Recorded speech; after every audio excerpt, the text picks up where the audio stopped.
Good evening. Welcome to New Horizons. Welcome back to Simon Parkes with the Alien Agenda, what they don't want you to know. Simon grew up in a family with intimate links to MI5 and MI6 and was privy to quite startling information regarding our association with strange craft and possibly their inhabitants.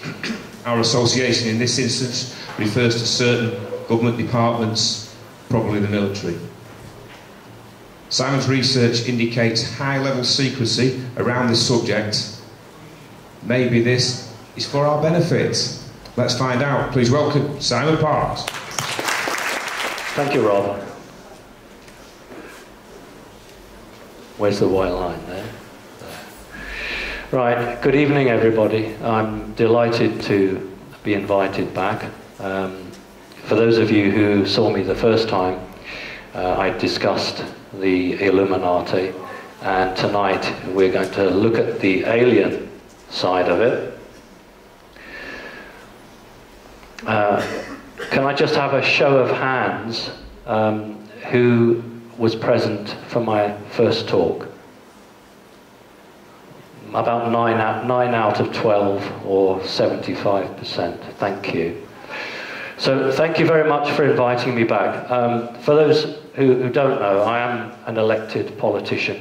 And when you are elected because people presumably like what you say. Yeah. After 4 years or 5 years, you stand again and you're either re-elected or not. And it's actually better when you are re-elected because you are being judged. So although I was really grateful that I was invited here in October to speak, I've been invited back. That means the audience liked what they heard. So for me, to be invited back a second time is actually more important than being invited the first time. Okay, I'm elected local councillor. I was an elected Labour councillor in London and escaped from London in 1999. Moved to Whitby and decided, having worn the T-shirt, I wasn't going to do it again. And local people came to me and said, certain issues, can you join back in? So I did, and I was re-elected. So I'm back as a local councillor. Being a driving instructor for a job for a number of years. When I was in London, I was an auxiliary lecturer at the Natural History Museum. Worked for local authorities for most of my life. So an interesting way of mixing perhaps with both community and with the establishment. The last visit, I generally talked about the Illuminati. I explained about my mother working for MI5, my grandfather working for what became MI6, and her job. We'll touch a little bit on that because it's very difficult to say this is where the Illuminati finishes and this is where the aliens start. When I was just having a chat with Chrissy tonight, when I arrived here October of last year, and Sam will find this funny, the YMCA building where probe holes was pointed out to me, and Chrissy said to me, that's the alien place. So I thought, right, we can't talk too much about aliens. So I'm not proposing to stand here tonight and regale you with one story after another of alien interaction. What I'd rather try and do is to give you some of that personal insight, because that's what makes it different. But to link it with how the Earth is changing, how the people should be changing, try and make it relevant in that way. And try and do it in a way that it perhaps links in with the other things that your own personal research, your own personal interests. Because tonight this is one piece of the jigsaw, and you guys have several pieces, and you are hopefully putting them together. I'm not one of these people that runs away, jumps in the car and flies off. I'm very happy to stand and talk to you. You know, it's about networking, it's about sharing experiences and ideas, and I'm more than happy to give you my email address. I try desperately to reply to every serious email I get. Sometimes I'm swamped, and if I don't get back to you, just resend it. It'll be that I've just missed it. Okay, that's enough of me and what we did last time. There are a number of views about UFOs. The first one is that all UFOs are human-made, came from the Nazi technology, and the whole idea of aliens is a PSYOP operation designed to throw people off the true scent where they are. There's another view which says some UFOs are human and some are made by aliens. View 3, all UFOs are alien. And view 4, there are no such thing as UFOs. That's actually the world that we live in. You either have a view on that, or maybe you don't have any view at all.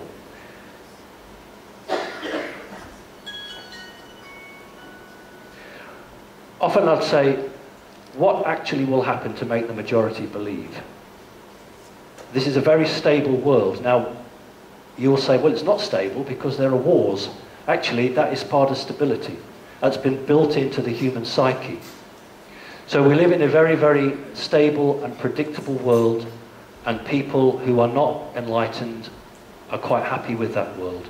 It doesn't matter whether we're talking about aliens or fluoride in your water or medicines. They don't want to know. This is the world, they're happy with it.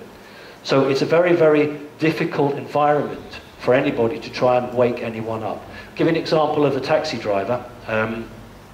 I did an interview in London and had a taxi ride, and the driver said to me, oh, I hear you're going to the TV studios to talk about aliens. I said, yeah, that's right. So he said, well, when I was in my 20s, I was really interested. But you know what, when the government never said anything and nobody ever came out, I just lost interest. And that is the point, that people go through a phase in their life where they're open, their minds are open, and they'll challenge and they'll ask questions. But because officialdom isn't supplying any sort of answers, and they've got the rent to pay, the mortgage to pay, it just goes out. The only way that the majority of people will believe is when a gentleman in a suit goes on the major news and says, ladies and gentlemen, I have an announcement to make. Aliens are real. We're really sorry we didn't tell you before, but you know what? We thought you would be scared and panic, but it's real. That's the only thing that will make people believe. If you sat a spaceship for 4 days above every major city in the world, at the end of those 4 days, people would just shake their heads and said, I must have had too much to drink. They are so conditioned, they wouldn't believe it. But they will believe somebody making an official announcement. Now, that's not going to happen easily, because the powers that be have no intention of making anything public. The only way they'll make it public is when they're dragged kicking and screaming to tell the truth. All right, let's make a list. Who can just shout out different sorts of aliens that you're aware of, either from the internet or personal experience? Greys? Good. One. Pleiadians. Sorry? Pleiadians? Okay. Nordics. Nordics. Reptilians. Reptilians. Human beings. That's actually, we'll come back to that. Good point. You've done really well. But I noticed that most of the people in the front called out. Can somebody call out from the back? Name an alien race from the back. Thank you. 90% of them. Actually, Tony Blair was a member of the Illuminati, and is a member of the Illuminati, and is a Satanist. Right. What about human-bodied, about alien souls? This is your question. You asked me about humans, didn't you? What about humans, but how about alien soul? What's the terminology for that? Hybrid. Not bad. A hybrid actually is the body. We'll come on to that. I'm talking about a human body, but an alien soul. What about 5, 6, 7 years ago, it was quite popular. Transhuman. Do you remember walk-ins, star children? Okay, that's what we're talking about here. A human-type body, but with an alien soul. Lower carriage. Oh, he's very interesting. All right, one question often asked is, what do aliens want? I'm often asked that question. And the problem is that the people who ask that assume there's one type of alien. If there was one type of alien, it would be so easy to answer that. Here's an analogy for you. Let's use a 3D world. You find some oil off some far-flung country. So you go to the Americans and you say, you know, you've got the ship big enough to get us out there to test the oil. Who's good at drilling? Oh, the Brits are good at drilling. We'll get the Brits in to do the drilling. Who's good at optics? Oh, the Germans are good at optics. We'll get the Germans in to do us the cameras. And what you've got is a group, different group of people, all coming together to actually carry out one job. And to a certain extent, with the alien agenda, that's exactly what you've got. So you've got what we call the reptilians, the mantids, the greys, some Nordics, who are all signed up to a set agenda. Somebody said Palladians, they're not signed up, that's a different agenda. So to answer what the aliens want, specifically the question would be, what does this particular group want? But of course the people who ask that question don't really understand. How do they get here? Well, there are two ways that I'm aware of that you can get here. One is literally what we'd call extraterrestrial. We'll come on to that. That's the tall whites. Somebody mentioned the tall whites here. Charles Hall, who spoke at Probe on 2 years running, possibly, talked a lot about the tall whites. It takes the tall whites 20 years to get here. About 20 years, because they are using what I consider very, very primitive technology. And they are literally exactly the same as you. So they're not fourth dimensional. And it takes them 20 years to get here at about 2.5 to 3 times the speed of light. Others are a dimensional change, so fourth dimension. Some of the reptilians are fourth dimensional. So they will come here through a dimensional time-space, and that won't take them more than just a few seconds. Think about it. If you were a living creature as you are, you really couldn't spend 50, 60, 70 years in a spaceship traveling from one place to another. So you have to either identify a system of speed or a system of time to get you to where you want. The other question they ask is, why don't they make themselves known? I'm always asked this by local BBC radio stations. And the answer is because they don't want to know. Because it would hamper what they're up to. If everybody was aware of them, nearly every American would arm himself or herself with a gun and hide under the stairs. Every defence force and the country would feel it was honour bound to do something, and it would just hamper the situation. Added to that, the elite, some of whom are working with some of these extraterrestrials or extra-dimensional entities, certainly don't want you to know, because if you know that, the next question is, what about the technology? And if aliens are real, then who in position of power knows about them? The answer is every major government of the world has a number of people who are fully briefed and fully know it. Recently, again, the ex-minister for Canada, who was a defence minister, he's come back on to be public. So he was a Minister of Defence in a very large country who was fully aware of it. You have leaders of the CIA who know nothing. You'll have people in middle rank, like a major, who will know everything, and yet their general may know nothing. So it's called need to know. The Canadian officer, minister, said there's 57, 58 races, is that? Yeah, he said that he was aware of 50-something races. But Canada and America don't get on. America does not share a great deal of information with Canada. He was aware of what had passed across his desk. So his own intelligence had told him that there were 50-some races. But if you took America, which is the hub, the spider's web of intelligence, that figure would be considerably larger. Or indeed, the Russians. Why don't they tell us about them? Well, they do, but they do it on their deathbed when they can't be got, or their families can't be got. They'll do it when they've resigned, or they'll do it like me, because I don't care. Extraterrestrial means literally a body, a biological body. So it's a biological body that has travelled here not very long. Like the tall whites, biological, male and female, and have children. An extra-dimensional entity is an entity from the 4th, 5th, 6th, go upwards dimension that has travelled here in a craft, but has opened a portal and has dimensionally come through. And you often find lots and lots of people who suffer from radiation sickness, burns. It's because when the craft is coming from one reality to another, there's a blast of energy, and if they're too near to the craft, that's when they'll describe they've got burns down their arms or their legs. And that's just shoddy, because whoever's piloting the craft hasn't done their work properly. An interdimensional entity is an entity that exists between the third and the fourth. I prefer the word jinn, but if you go back to the Dead Sea Scrolls, they're known as velon. And these are beings that live literally between the two dimensions.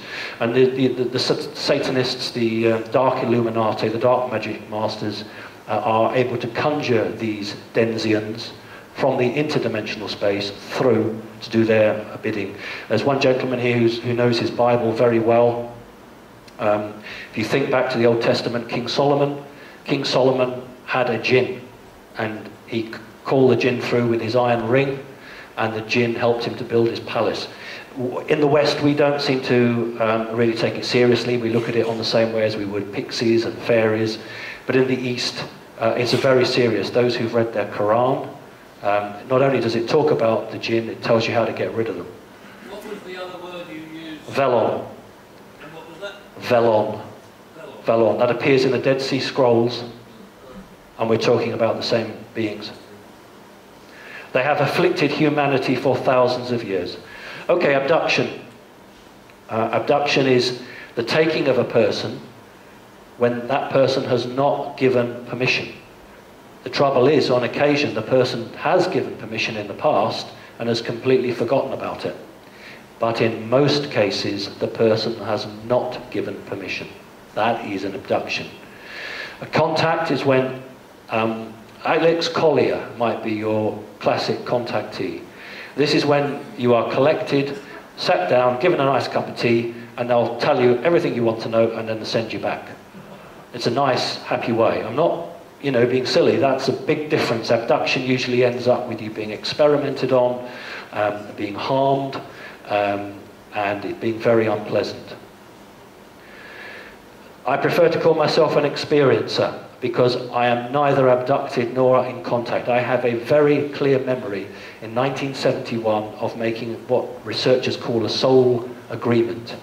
To me, it was just the bargain. In 1971, I was offered a deal, and I said, yes, I'll have that.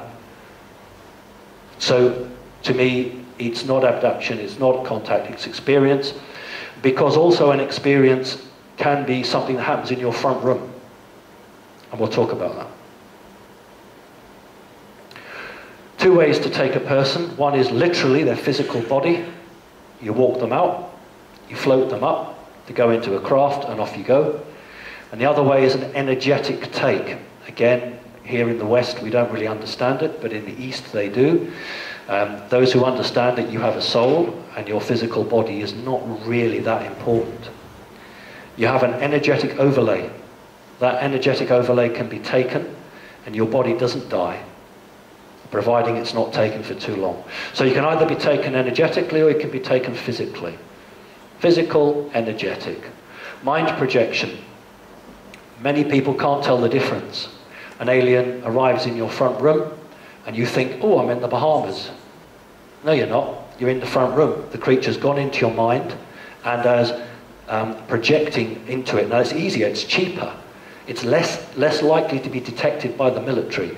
If a creature can come into your front room and give you an experience that you think you've been to Mars, but you haven't left anywhere. It's time efficient and it solves a lot of problems. The thing is that most people can't tell the difference between when they really are taken or when the creature is interacting. And the sad thing is that a lot of researchers don't value that. Oh, it didn't happen. You weren't physically taken. It's rubbish. The creature came into the room, entered your mind. That is important.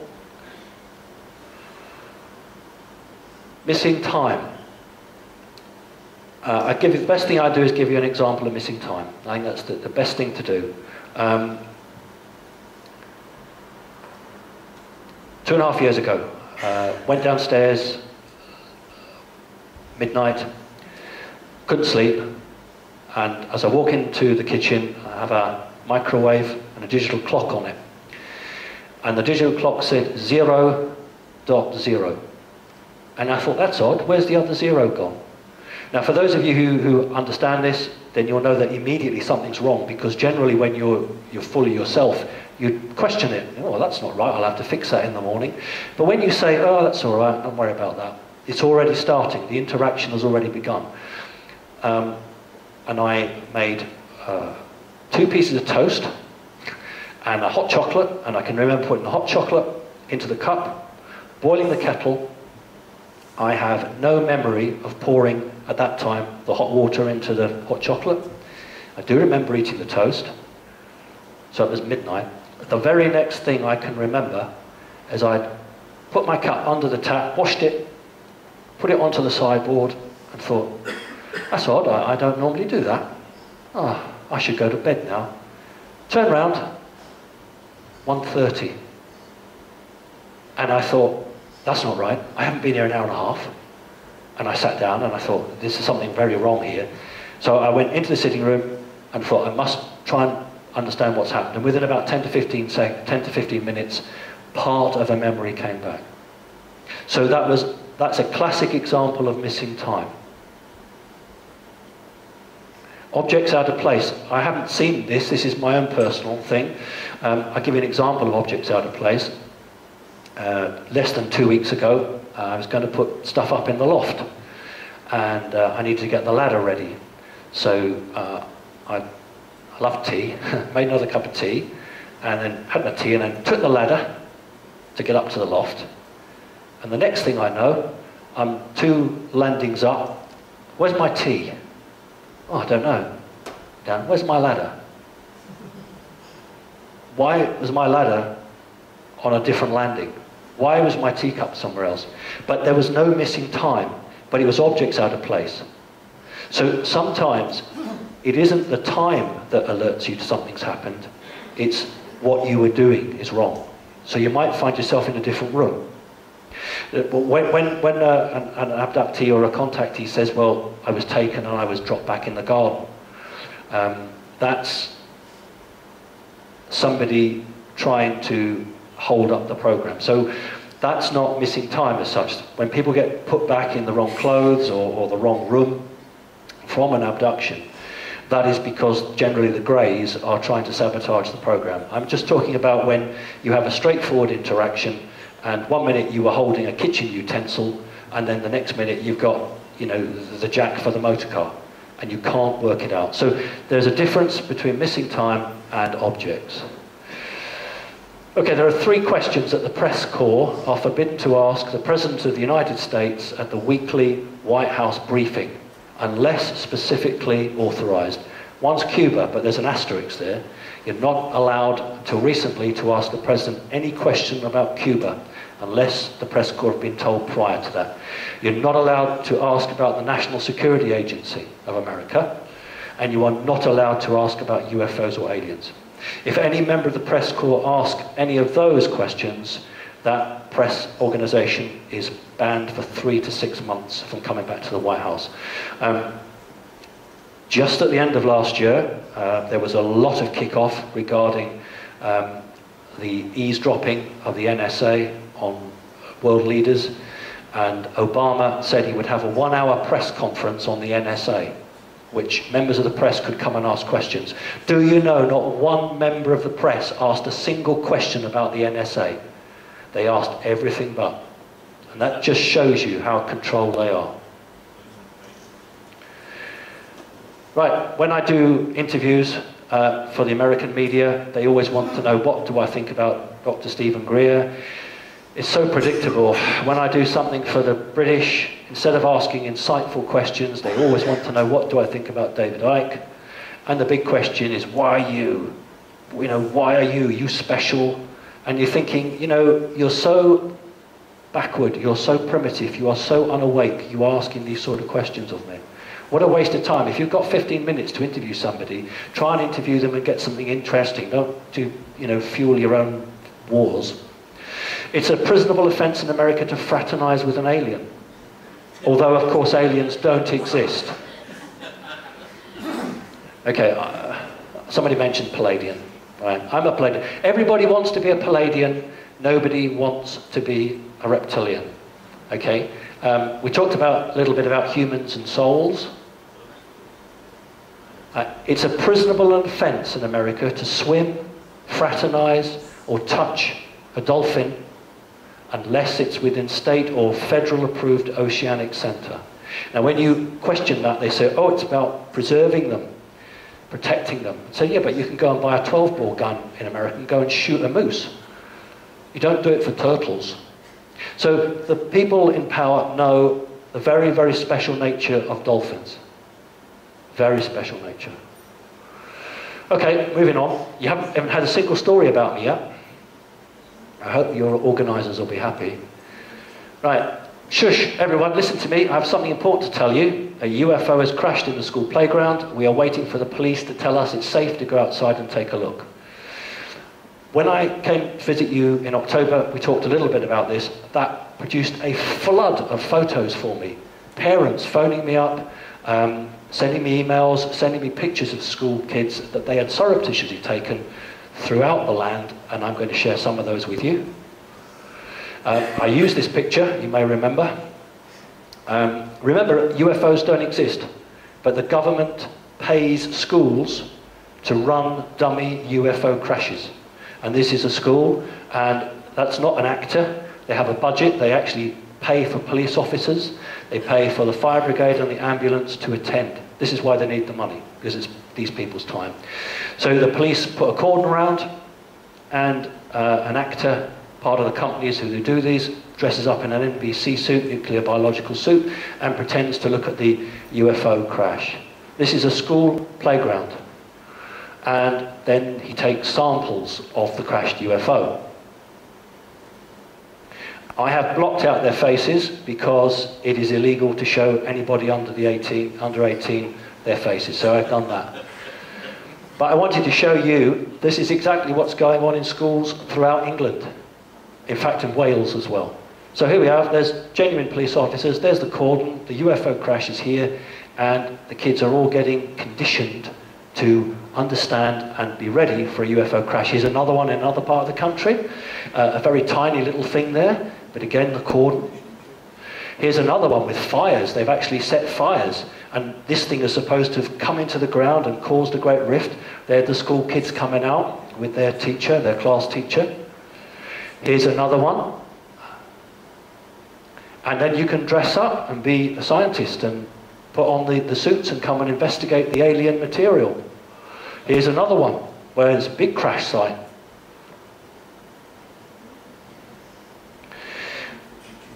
And we talked about why. If UFOs and aliens don't exist, why would the system try and educate children? And it must be they're getting them ready for a false flag alien invasion. Getting them ready. These kids are 5, 6, 7 and 8. By the time they're 15, 16, 17, they'll be expecting it. Oh yeah, we did that in school. And the difference is that if it's a real UFO crash, you won't be allowed within a mile of it. But if the tape goes around it, and you can all hold hands and come and have a look at this, that's not real. And that's what they're being got ready for. This is interesting. Somebody did a little hard work for me. This is a nursery school, and it's a rug. When I was at school, you had to sit on chairs, but now, thank goodness, it's easier. So 3, 4, 5-year-olds sit on the rug with their class teacher and do whatever they have to do. And this is a rug. And a person I know very well spotted this rug and said, there's an alien on that rug. Oh. And said to the teacher, oh, when you get rid of that rug, can I have it? No, you can't have it. So anyway, they went back the next day. Oh, no, it's not true. Went back the next week, and the rug was getting ready to be thrown out. And this person very, very carefully took some pictures with their camera, because they're not allowed to do that. You can see the earth and a series of children around the outside. If you look, I'm going to use a laser pointer. Here is a blue tub. This has been very strategically pressed against the other side to hide the alien. So my friend took a risk, lifted the edge, and took a picture for me, which is brilliant. That's its head. But if you look at the blue can, it's been used to push against it to hide it. So I was able to get the stock number for this. I phoned the company that made it and said, "Do you know, I'd like one of those rugs." Because of who I am, that's not a problem. Fine. I said, "But could you just send me a picture of it?" He said, "Well, you don't need that, you've got the stock number." I said, "Yeah, I know, but I'll have the picture." Sent it to me and it wasn't the right one. They'd replaced the alien with an Eskimo. And I said, "Actually, I want the other one." And the woman said, "Oh, you mean the alien?" I said, "Yeah." She said, "Oh, it's a limited edition. We're not doing them now, we haven't got them. But at least we've got the pictures." So again, if aliens don't exist, why are 3-, 4- and 5-year-olds being taught about, wait for it, it's called inclusion. They actually say it's inclusion. But why would you include something that doesn't exist? So when you look at them at 3, 4, and 5 sitting on a rug, and then at a later age range looking at UFO crashes, you begin to see a discerning pattern here. Okay. Often I'm asked, where is the proof? Well, the proof is out there. It really is out there. Now, I'm not going to make any apologies for showing you that, because that is one of the greatest proofs. Whether you think it's a psyops or not, the fact of the matter is that somebody has got UFOs. We all know, but maybe you don't know, that Colonel Du Bois was actually Ramey's adjutant. And if you look at his face, I like this one, because if you look at Colonel Du Bois's face, you couldn't have a more guilty face. You're all familiar with this, I'm not going to time. You are, I'm sure, familiar with the telegram? Hands up? Not all of you. Okay. Roger Ramey got a telegram in his hand, and in 1947, who would have thought that the software would come around that could read what was on that telegram? You wouldn't have imagined it. So Ramey's sitting there with a telegram in his hand, looking through loads of rubbish, pretending it's just rubbish, which it is, and he has a telegram, and of course stick it through a software reader and you get the truth.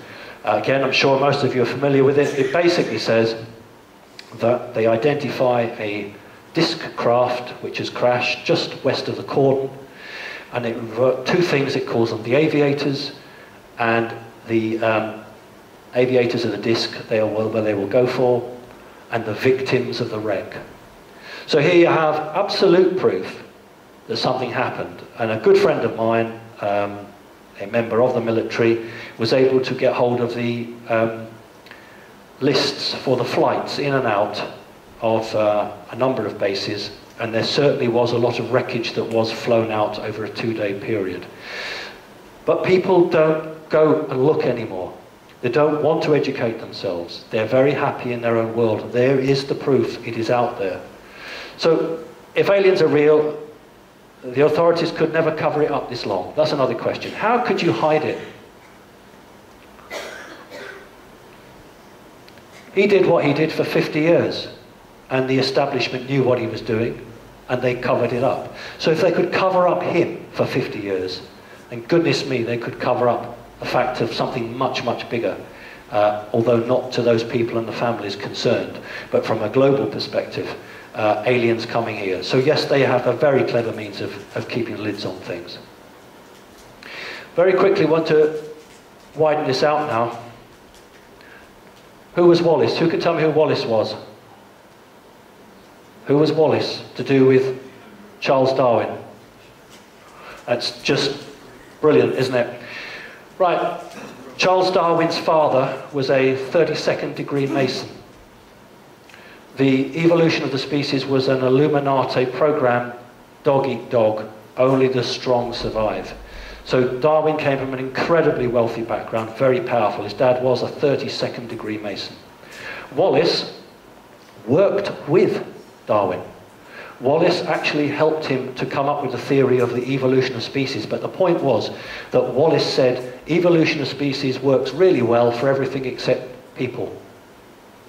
Can't work with people. It's impossible. It just doesn't work. But Darwin, of course, his father was a very powerful man. So Wallace, you haven't even heard of him. He's jointly co-authored those books and was pushed out because it didn't suit the agenda. So the evolution of species is all about how the fittest survive, which is a very reptilian trait, it's a very Illuminati trait. I've altered this because it's not quite right, but then I worked at the Natural History Museum, so I would alter it. It's talking about the missing link. We all joke about the missing link, but very few of us actually understand what it means. It means that there's absolutely no fossil record to show real humans evolving from a more ape-like creature. But we're told that's what happened. So the arrow here is actually not right. It's about 200,000 years ago. At 200,000 years ago, there was a big change when modern humans evolved from less modern humans. And what this interesting one website was showing was how could you go from a very, very primitive humanoid form to a very advanced humanoid form when something should take many, many millions of years, not just the odd 3 or 4. On the left is a human, and on the right is a fossil called Lucy. It's about 2 to 3 million years old. In order to sell the idea that apes are humans and that we can trace humanity back in this form, I'll show you what they do. Can I move here? Shoulder blade. You know that monkeys have really long arms that go right past their knee. So what these people do is they artificially lift these bones up too high so that the fingers come up above the knee, and they'll pass it off as a human. That's human. That's where your shoulders should be. They artificially lift them up because they haven't got human fossils, really, at the number they say they have. And they say, well, this is a cross between a human and an ape, and it shows how it's evolving. But when you actually look at it from an anatomical point of view, there's no way it's human. But they have to pad out the lie. 1.8 million years and about 1.8 million years. That's the best rendition of the faces of creatures that lived on this planet. That's the best you're going to get at the moment. How did it go from that, 1.8 million, 1.8 million, to that? Now, this gentleman, if you put him in a suit and a trilby hat, popped him down to the local supermarket, he'd probably get away with it. The other two wouldn't. Yet within a few 100,000 years, impossible from an evolutionary point of view, this came about. What caused the revolution? That's what we call a pebble tool. That's what we call a hand axe. If you're interested, I brought some for you. These are genuine. This is made about 1.7 million years ago. It's from Africa. And this is made 1.6 million years ago. How did it go from that to that in 100,000 years? It's not technically possible.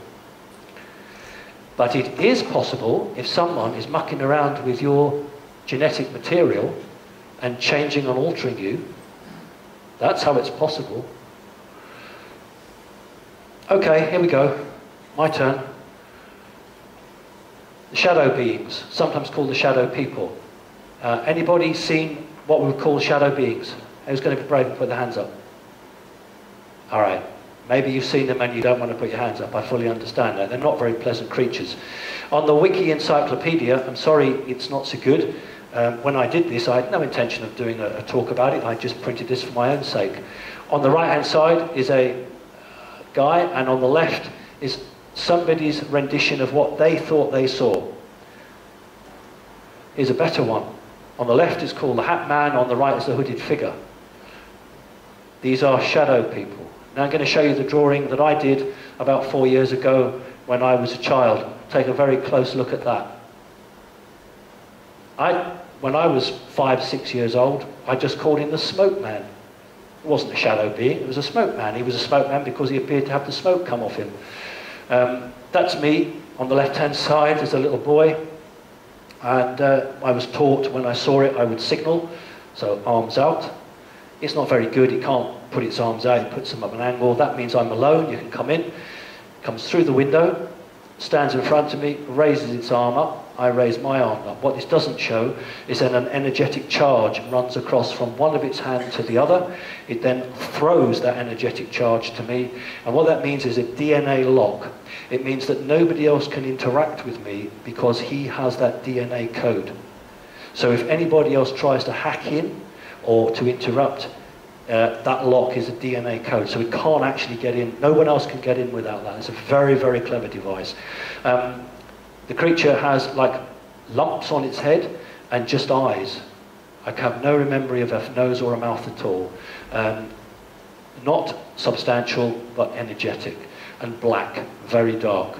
The reason it's black and dark, I was chatting to a good friend of mine, we were talking about this, is that when you come from the fourth dimension and you don't quite come into the third, it's a bit like a black hole, light. So light doesn't detect this, so that's why it shows really black, because it's not quite come through to the third dimension. Okay, so that's a shadow being. Many, many people have very difficult times with these beings. They can torment and really hurt people. Here we go, the jinn and the Valon. Here's something taken from the East, and it's a religious man on his prayer mat, and that is their representation of a jinn.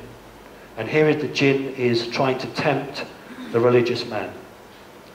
Okay. I want to talk about a year ago. I went down to the beach. I have a beach hut, and I remember with my wife, we were both standing there, and she said, "Oh, those birds, look at those birds." This is about 7:30 at night. And looking on the railings, looking down at the sea, where the sea was coming on the rocks, and from the corner of my eye, I would see what looked like a bat. And then nothing here. And then this side. So it's not a bat, because you know the human eye has cones in the center of the eye and rods at the edge. The rods detect black and white, the cones detect color. So what you will see in the peripheral vision is something, but when you look at it, because it's natural, isn't it? You look at it, it's gone, because you've got to try and follow it from the side. So those were jinn. I come from if you remember my first talk with you, I come from what we would call a non-satanic, Illuminati, magical family, and jinn will be around me all the time. During Skype sessions, people will say, "What the, is that going across your room?" It's all right, it's all right. It's jinn. Don't worry about it. Drawing, somebody who now works for one of the Rothschilds in Eastern Europe very kindly did me a jinn that she sees regularly, that's around her, and it needs to be black. Couldn't get it colour in, but you can imagine that sort of a very dark grey. That big, that's when it's in its energetic stage.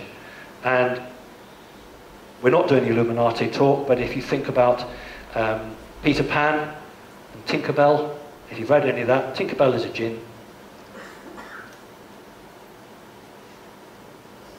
All right, 1971, very quickly, this is on YouTube, so I'm not going to go over it too much. 1971, I was 11 3/4 years of age, and I had my 2-day experience with a UFO. There it is, it's a teardrop, silver, no windows, no sound, and I can remember the sunlight reflecting off the beautiful silver of this surface. And it was the most beautiful thing I'd ever seen, absolutely beautiful. And I wasn't on my own, there were 5 kids with me. And this is the deal. Again, I'm not going to belabor the point because it's on YouTube and I'm sure you've all seen it.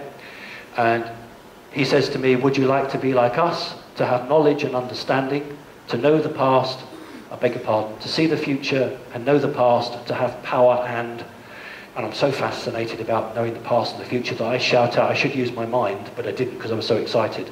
So instead of, using my mind, I use my voice to say yes. And he immediately says, "Then come with me." And his hand drops off my shoulder, takes my hand and leads me away. That's what researchers call a soul agreement. And I'm privileged to be allowed to remember that soul agreement. It's very important because you can use your soul agreement to escape them if you wish. That's why so many abductees do not remember their soul agreement. Because if they remembered their soul agreement and they've been tortured and hurt, of course they would want out. So to me it was the bargain. I was 12, that was my bargain, fine. And that is what researchers refer to as a mantid. To me, it was mum. Mum. When I was perhaps 2.5, 3 years old, I referred to it as mother. And I was very, very confused, because how did I have two mothers? I had this one which said, I'm your mother, and I had my human mother. And so my biological mother said to me, the very, very first word I said was daddy. And for 6 months I called my biological mother daddy. And of course she wasn't my mother, because that was my mother. And I realised as you get older you can't do that, because it causes aggravation and upset. So I learned to play the human game. This is a mothership, for want of a better word. I use that word because that's what humans would call it. This is a mantid craft which is looking into human timelines. When you are born and when you die, you have a timeline. You exist. Let's just talk about this one reality. You have one timeline. If you want to be contacted or abducted, then it isn't just chance. This is project management on the nth degree. So they will come for you at 2 seconds past 2 o'clock. And they will spend 30 seconds with you, or 50 seconds, and it has to be all project managed out.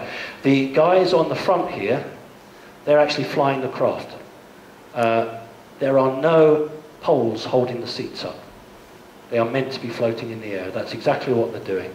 These are viewing screens, and they are square. It's about one of the few square or oblong things you'll find on an alien craft. Most things are round or curved, but their viewing screens tend to be oblong or square.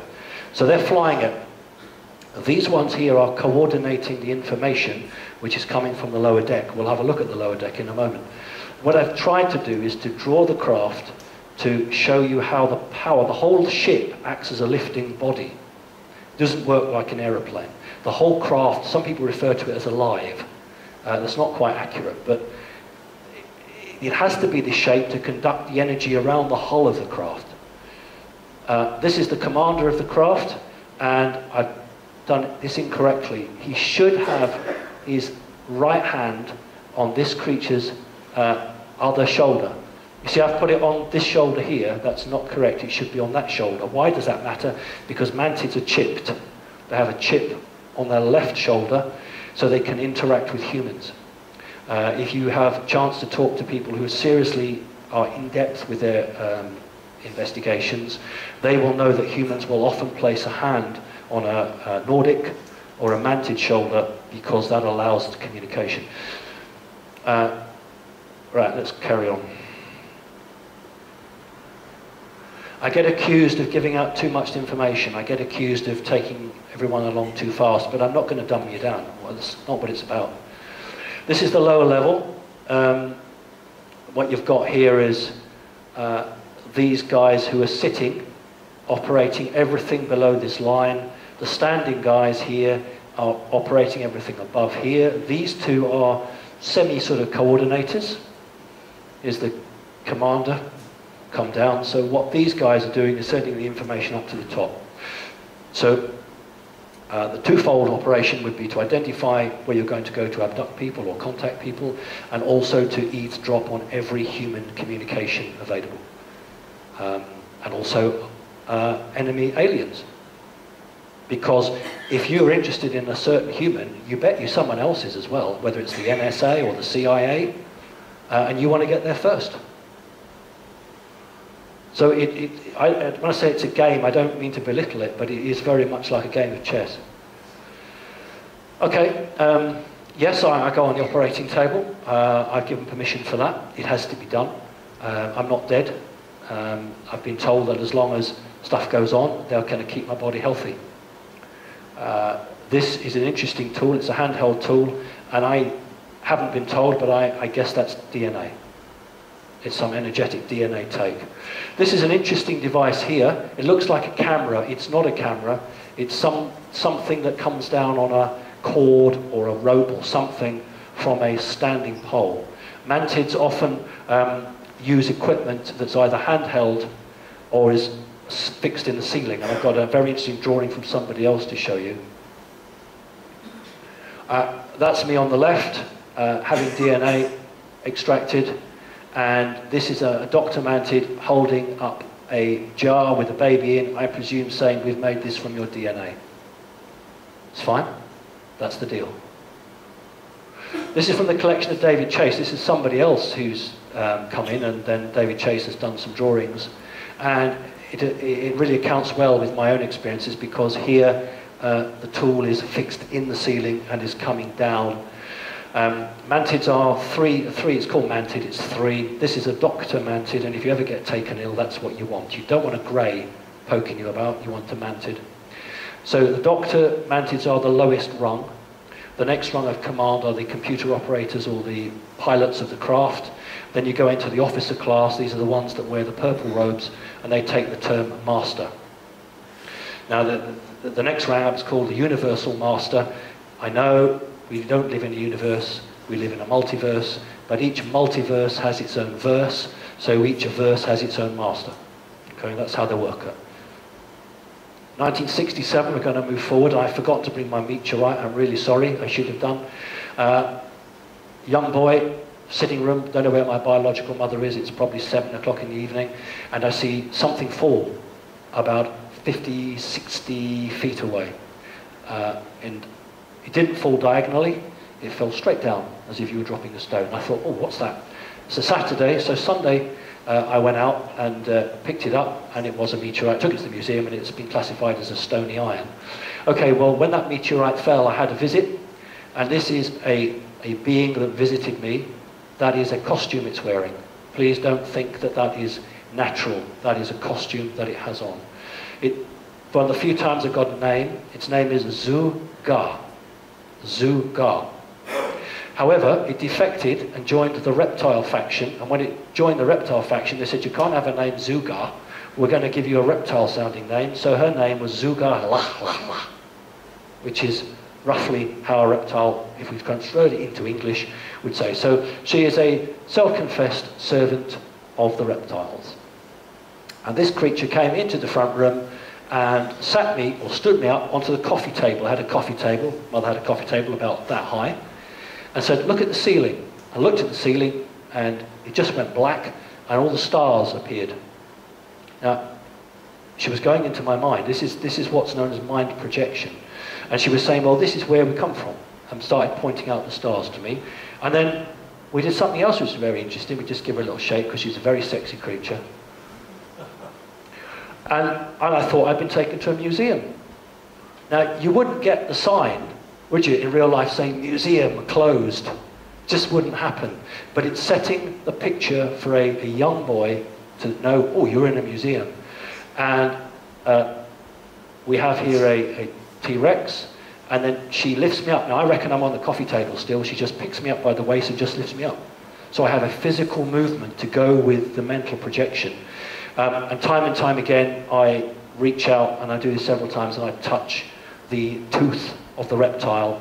And they will say this quite often, look at you, the bridge between two worlds.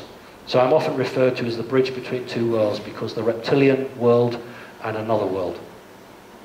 And then I go round and I know all my dinosaurs, and then a grey comes to collect me. So the point of showing you this is that this is not an experience where I've been taken away, but where I've just been in the front room and the creature has come in and just gone straight into my mind. Okay?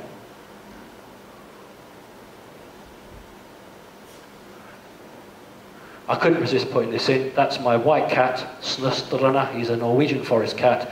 In 1971, when I had that experience, I was shown fossils in a cliff. Prior to that, the day before that, I was collecting coins, stamps, and matchbox tops. After my experience in 1971, I just gave all that up and collected fossils, because I'd had an experience where I'd been shown fossil dinosaurs. So from 1971 to this day, I collect fossils. That's why I was in the Natural History Museum. So that is a dinosaur jaw, and my white cat likes to sit with the dinosaur jaw. So I couldn't resist that. You may remember this. This is a genuine badge worn by Black Ops military. It was given to me because it's a white snake with red eyes. And for those of you who haven't seen the YouTube videos, we'll come back to him. So it's the 73rd Experimental Air Control Squadron. That means we fly UFOs, but we can't put that on the badges in case you get hold of it like I did. Experimental Air Squadron. But he's white, and he has red eyes, and he has a sword. All right, this is fairly well known, but it's very important. It's my life, and it's important to me. On the left-hand side, that's before I had initiation into a draconis reptilian culture. And on the right-hand side, probably 6 months later, no longer this happy, smiling, carefree boy, but somebody who sees a lot, knows a lot, and has been completely changed. Not hurt, but just changed. Very lucky to have these pictures. Famous one for me now, it's becoming famous, gone around the world. 1965, I was asked would I be a page boy for friends that my mother worked with, choose my words carefully there. And I initially said no, and they just couldn't understand how a 5-year-old boy could dictate to his mother what he was doing and what he wasn't doing. So anyway, I did agree to it simply because I understood that being a page boy was a very important point. You had a ritual, and those of you who know anything about reptiles know that ritual and ceremony are extremely important. But when you are taking part in a reptilian ceremony, you do not smile, because they don't smile. They can't smile. They have no need for smile. They don't have emotions. So that's why I am straight-faced, and it was really embarrassing. Those are the two bridesmaids behind, and it was like, God, can't you get him to smile? And my mother, biological mother, said, well, if he doesn't want to smile, he doesn't want to smile. I can't make him. That is why I look like that, because that's the way you have to be when you're in a ceremony. Obviously, as I got older, then, 2 minutes. There's a good point here. Prize for being a good page boy, the family sent us to Butlins for the week. And mother came up and said, take a picture of you in Butlins, and asked me to smile. Now, a researcher said, oh, you poor traumatized boy. No, that's not traumatized. That's how reptiles, that's a reptilian. Anybody here who's reptilian and don't want to admit it, or you have reptilian DNA, or you have a soul, you'll know what that is. That's the way you show interest. Right, okay, I think it's probably time for a tea break. There will be questions afterwards if anybody wants to ask any. So thank you very much indeed. Have a nice cup of tea. Please don't be too long, because I need to crack on. Thank you. Thank you. Interesting break, very nice to talk to some of you. One particular person came up to me and had experienced some of those creatures. If she pops up afterwards, just write an email address down, maybe I can be of assistance. But what that's brought me out to say is that for everybody who stands here in front of you and says, I've had an okay relationship with aliens, there will be 500-600 who have not had an okay relationship with aliens. My story is very different. A book that's worth trying to get hold of is by Dr. Carla Turner, Into the Fringe. I think she's just about got it right. So whilst I am telling you that my situation is okay, that is not representative of the general situation. It's one thing to stand here and tell you how good it is. It's a totally different kettle of fish to say how bad it is. So people will find it very hard to stand in front of an audience and tell you how they've been abused. So it becomes skewed. You get stories of people who have okay times, and it begins to skew your perception. The perception is that most beings from the fourth dimension are negative to humanity. Okay. We need to speed up. I introduced you to the being I call Mum. Let me introduce you to the being I call Dad. Why do I call them that? Because that's what they wanted me to call them. You remember the badge or emblem I showed you of the white snake and the red eyes, which were given to me by a member of the American Special Forces? I've brought it tonight if anybody wants to have a look at that original badge. And this is a draconis reptilian. Now, I am only aware of 3 types of reptilian. There are several, but I'm aware of 3 sorts. This is the royal line, Draconis. Those spines on its back are actually residual wings. It can't fly with them. Uses it to signal during ritual and ceremony. It can actually rustle them. It sounds like an old chamois leather, or old dry leaves rustling. So it's a physical signal. So that's the creature I refer to as Dad. This took about 6 months to draw. A very helpful guy in America, an artist, reconstruction artist, would send me a drawing, an email. I would say, no, you've got the hands wrong, send it back. And this went back and forth for months, and this is the one we've got. And I'm very proud of it because that's as damned close to it as I can remember. Originally, when I was very little and I drew it, I drew the wings much bigger because as a small boy, that's the thing that, you know, takes all your eyes, but realistically, that's more like the wings. Mission patches, I always show these because people again say, where's the proof? These are the mission patches that the American Special Forces have. And this is peace through light, and is a laser beam firing at a rocket. Well, the general public would be absolutely astounded to know that there are energy weapons. We'll call it a laser beam anyway. But that's not why I'm showing you. I'm showing it because there's a snake. Of all the animals or the images they could show you, they've used a snake. And on the left-hand side, we have a grey and a B-2 stealth bomber. The symbol in the centre is a technical symbol meaning the closest you can get to being radar invisible. And it's the 509 Squadron. And the 509 Squadron was the squadron that airlifted all the bits and pieces from Roswell out. So they have an official badge with an alien grey for the same squadron in 1947 that airlifted all the refuse and the dead bodies out. And yet, of course, people say there's no proof. In Latin, it says tastes like chicken.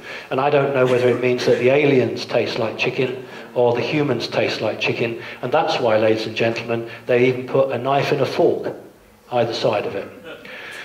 Okay, this one is a dragon coming out of the clouds, firing lightning bolts. And Latin translated says, get out unless you're initiated. Do you remember I talked to you about how I was initiated into the reptilians and I showed you the 2 pictures? That's the word initiated. It's very interesting. Here's another one. What we have here is 1, 2, 3, 4, 5 stars, Area 51. So they can't say Area 51, but they'll show the 5 stars and another one. So that's always a sign within the forces of Area 51. You have the Earth. It's not so clear here. There's a snake here and a dragon. And in Latin, incredibly, incredibly ominous, says, all your underground bases belong to us. That's what it says. All your underground bases belong to us. I don't see a human on there at all, actually. Here's one. Never before, never again. That's the translation. And we've got 1, 2, 3, 4, 5 stars on the left-hand side. More ominously, we've got 3 snakes guarding the earth. I'm going to use the word guarding the earth. So it's snake after snake after snake on black ops projects. We'll come back to this one, Knights Templar. This is the NRO, National Reconnaissance Office. That's the secret department in America that uses all the spy satellites. And they have a Knights Templar defenders of the domain. That's very interesting because Greys, when debriefed in Area 51, refer to the land as the domain. But unfortunately, that's not an alien necessarily. We'll come back to that. The grid is very interesting. Has anybody researched the alien Hat Man? The alien Hat Man. Okay. This is a guy who worked for the NSA, National Security Agency, and his job was to pass exotic material to contractors in the private sector to do with what they wanted. He actually worked for Boeing and a huge number of organizations. He's very, very anti-alien. And he has come up, this is not a joke, this man is not a fool, he is your business. He's come up with a velostatic hat, which he's made himself. He doesn't ask any money for it.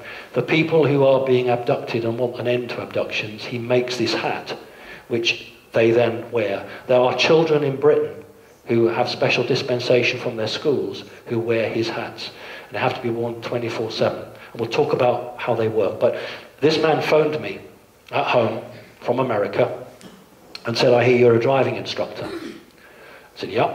He said, do you know about the woman driving instructor in Britain who's giving driving lessons to alien hybrids?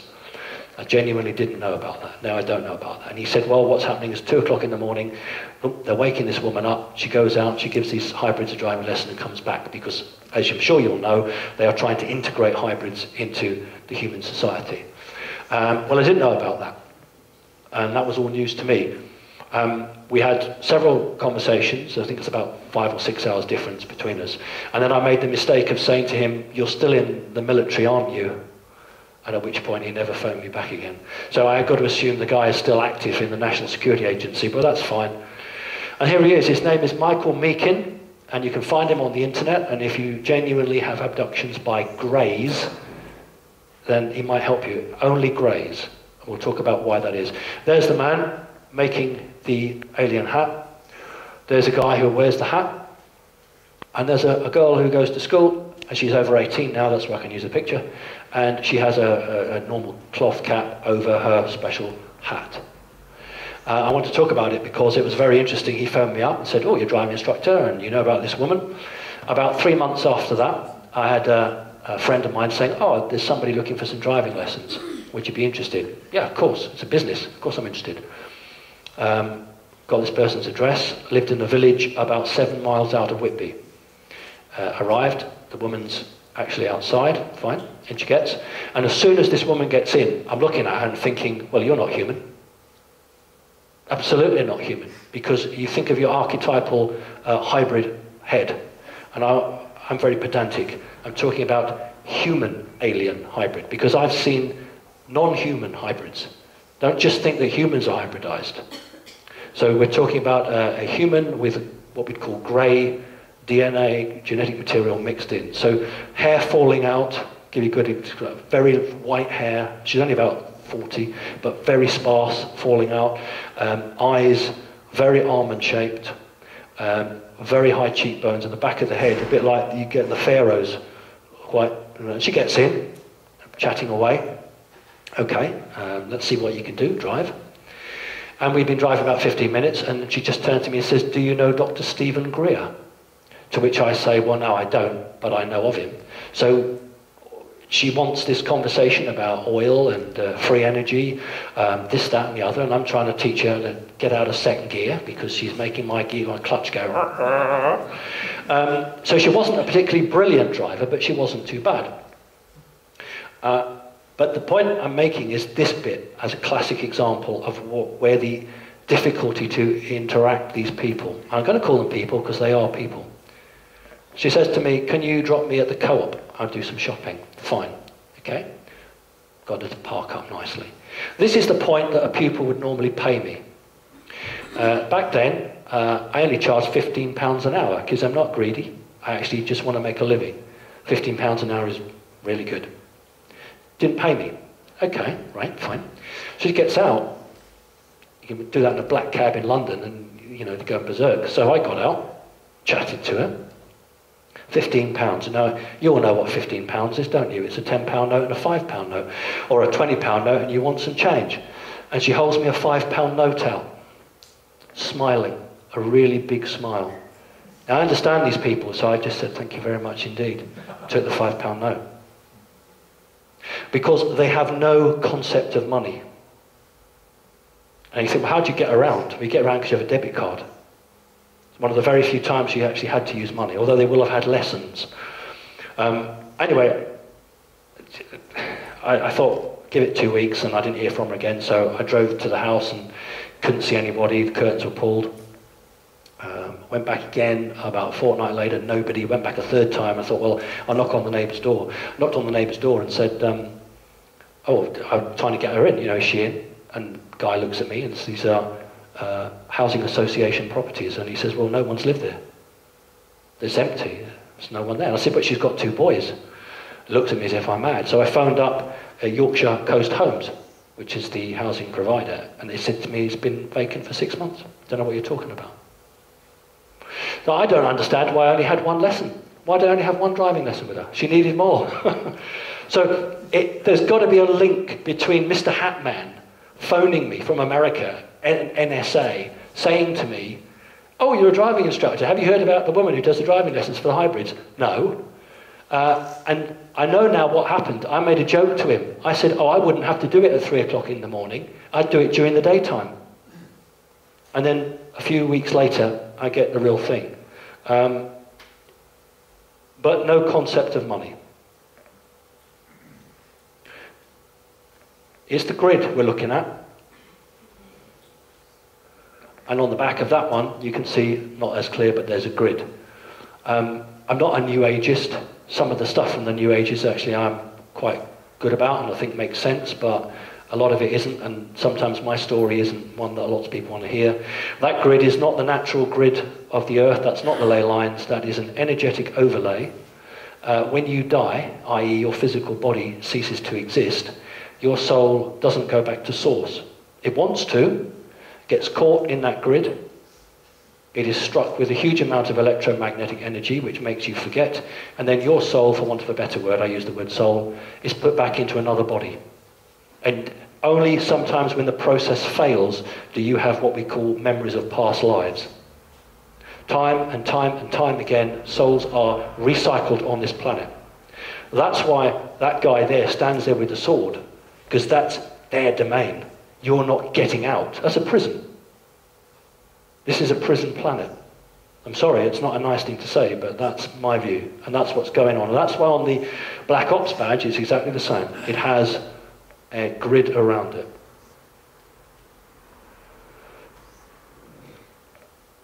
I was with somebody, and we were both taken, physically taken, while driving a motor car. I couldn't tell you how they did that.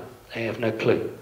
The person concerned also was aware, and when the Channel 4 did the documentary of me, they thought, oh, right, well, he won't be able to prove this, will he? So they said, what's the name of the person? Here you go, name and address. She doesn't live in this country, she's in another country, but there's the details.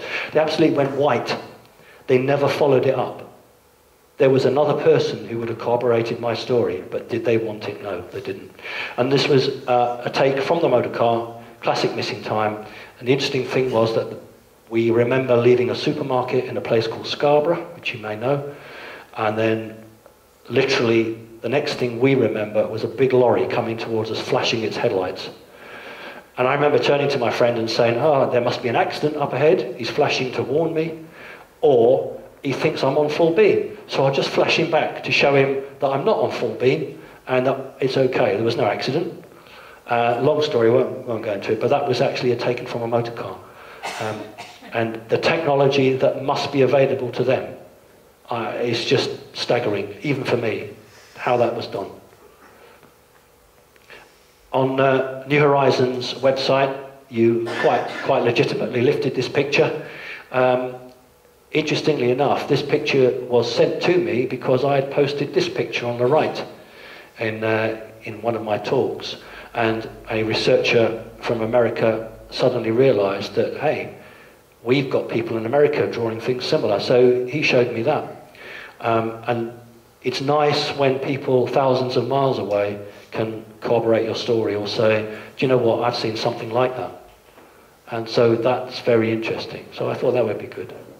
That is meant to be a hole in the top, just as that has a hole in the top as well.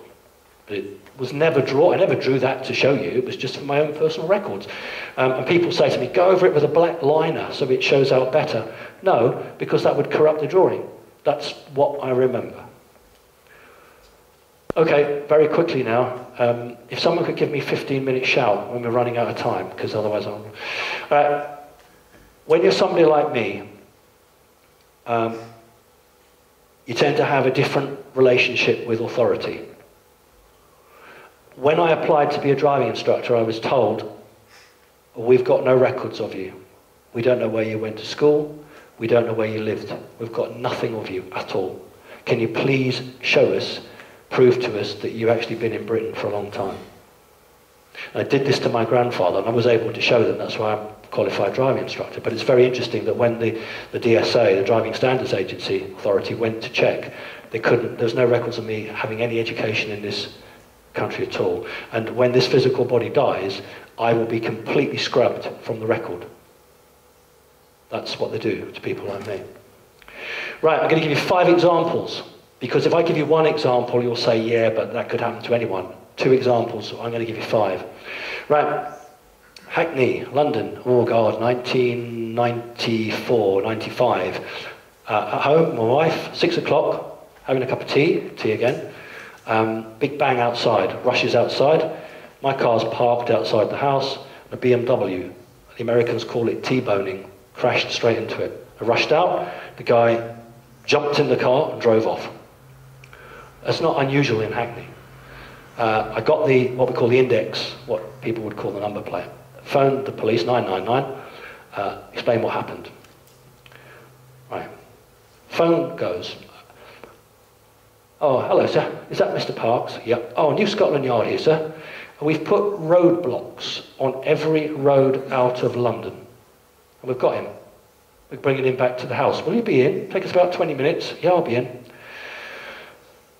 The policemen I always see are about 7 foot tall. I have no idea why. I'm not joking with you. 6'8", 6'9", 6'10". 2 huge policemen who don't fit in the bloody roof of the house, almost.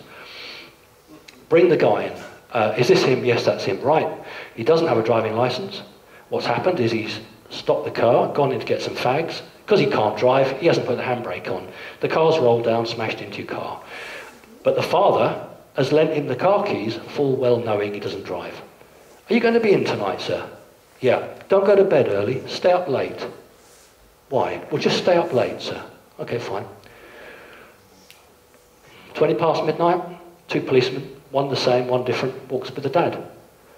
And he says, well, they took me to the cash point. They made me take out 200 quid at 1 minute to midnight. 200 quid afterwards, there's 400 quid to pay for the damage. So he gives me £400 and the policeman arrests him and says, right, we're arresting you now. So that's car damage in London. I pay my taxes, and that's the sort of service I would expect everyone to get. We'll get some more now. Knife man, Hackney, outside, 3 o'clock in the morning. Man with a knife that big trying to get into the house. It's Hackney, it happens all the time. Phone the police, 999. Man out there with a knife, right. He wanders off, and police car pulls up. Copper runs right out, bangs on the door. Are you all right? Are you all right? Yeah. He said, I'm really sorry. It's taken us 4 minutes to get to you. We like to get to you in 2 to 3 minutes. Where did he go? Well, he went, right, off he goes. And literally, I just watched the police car out of the left-hand window, whacks on the brake. There's a woman and a man, coppers, run out. Oh, they spotted him. And it seemed weird, because as soon as that, there was a police helicopter, sirens from everywhere. Telephone goes, is that Mr. Parks? Scotland Yard here, sir. I beg your pardon, New Scotland Yard here, sir. We've got him. We'd like to describe him. And they described him, combat jacket, army, wearing army clothes, because he was a soldier. Is that him? Yeah, I said, that sounds like him. Right, unfortunately, he doesn't have a knife on him, so we can't arrest him. What we're going to do is put him in the van, drive him 5 miles up the road, and put him out the back of the van. You'll never know you called us. Okay? Census job. 92, 91, I did a bit of extra money, I did the census. And in London, that's a pretty rough job to do. And there was one housing estate where they were very unhappy. So I thought, I'm not having that, because if I don't get the census done, you know, I was young then. Sod the census now, but I wanted to do it. And I thought, that's not fair, because, you know, I want to call on these people's houses. So I went to the police station, Ladywell police station in Lewisham, and they said that, you know, I'm trying to do the census, and these people are being very unhelpful. So the sergeant sort of said, what are you wasting my time for? You know, we've got better things to do than that. What's your name? Took the name, took my details. It's always the same case. They go and check, I don't know, it's national insurance number or what have you. came straight out, said, hang on a minute, sir, 5 constables and him, the sergeant, get in the van, we'll do it now. So 5 constables and the sergeant and me and my girlfriend at the time who was doing it, in the van, drove round to the housing estate, and coppers all came round to the door. Do you know what? We've never had 100% ever before from that block. That's not normal, is it? But at the time it was great. Flowers, okay? I devote a lot of my free time to, I don't like the word, it's the real word though, to deprogramming people who have been traumatized by Illuminati, dark magicians, who have fractured personalities, and I don't charge. All they have to do is either get themselves to me, if they can't afford to fly to me from all over the world, and I'll Skype. It takes a much longer time to do it by Skype. These were a mother and a daughter who came to me from Canada because the daughter had a djinn put into her. And they had literally just been in my front room for about 20 minutes and the doorbell goes. Okay, open the door. There's a boy about 14 years of age, and again a policeman about 6'10" behind him, and the boy is standing there with 3 wilty flowers in his hands. So I look at the boy, and I look at the policeman, and the policeman says, this boy's got something to tell you, sir. So I said, yes. And the boy said, I took these flowers from your garden. And the policeman said, I was on patrol, I saw the boy take the flowers, I spun the car round, I've grabbed him, and I've brought him up to you. So I said, it's a very naughty thing to do. Do you want to keep the flowers? Yes, please.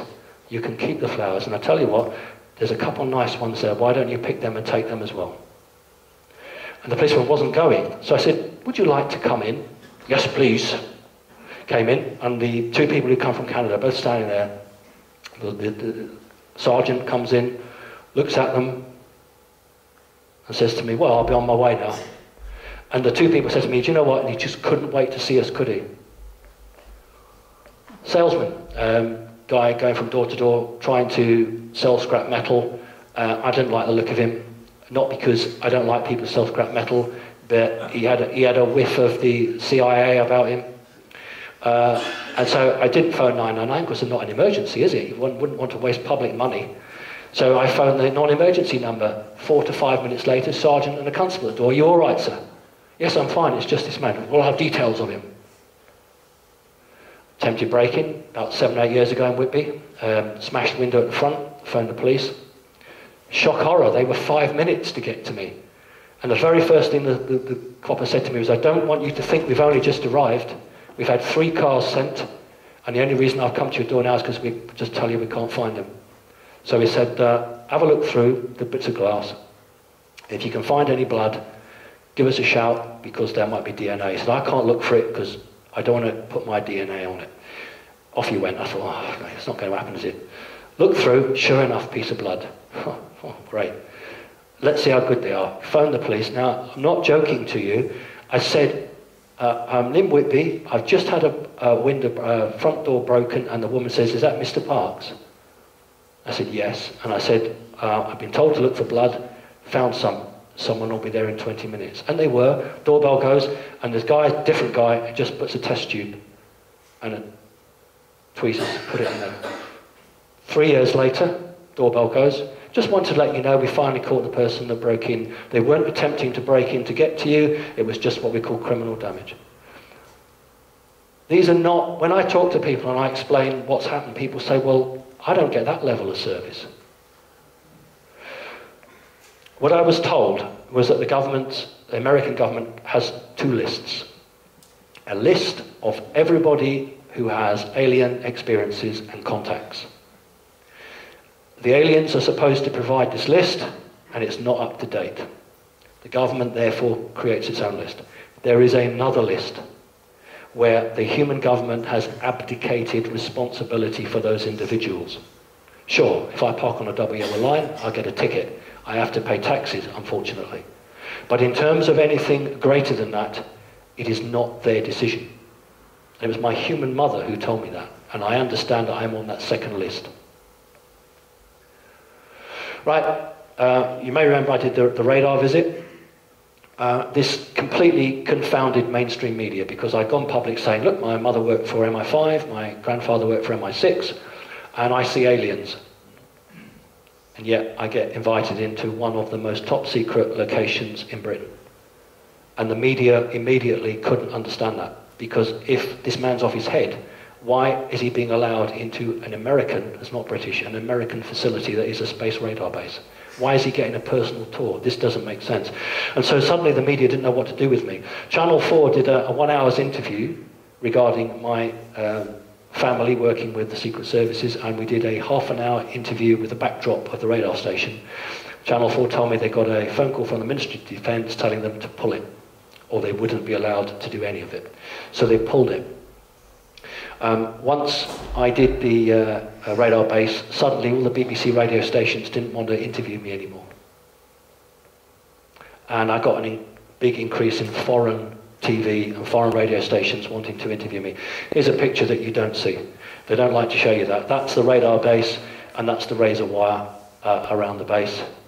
It is a space radar, and it goes up to allegedly about 12,000 miles.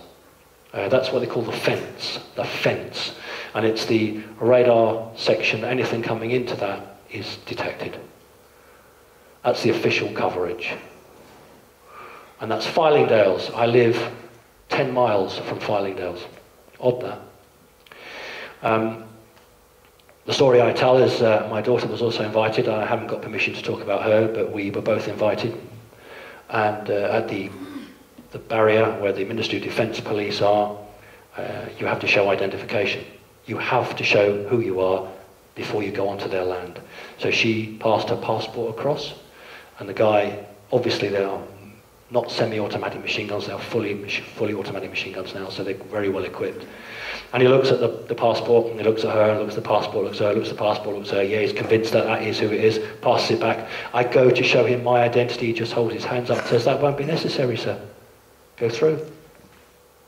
At the briefing, I'm very fortunate to have got these pictures. These are exactly the pictures that were shown at the briefing. On the left-hand side is a missile, and the guy running it says, "We track those are missiles. We track those are spy satellites." Ha ha ha ha ha, is exactly what he did. "We don't see these. Ha ha ha ha ha, we sometimes see these." Now, everyone else in the military who I've talked to who have had this visit say they never got that. But what is interesting is that is what's called the sports model, which was found allegedly in Area 51. So the person who's produced this is having in his own way, he could have chosen any drawing of a UFO, but he's gone for what Bob Lazar, who allegedly, and I believe him, back-engineered craft on Area 51 called the sports model.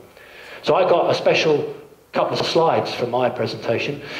I was invited on the 50 years that it had been operated. For 50 years there's been a radar base, and I'm not in the picture, that's not me, but this was the official celebrations, and the real crew that matter are well at the back, so you can't see their faces, but these are the military personnel who guard it. That's not an ordinary police car. Ministry of Defence police cars are exactly the same, but they have a different logo. That is the phased array, which is the only one in the world of its kind. There is no other radar station like that in the world. It's 3 faces. It looks around almost the whole of the globe. And when it had the 50 celebrations, the Red Arrows came and flew over to celebrate.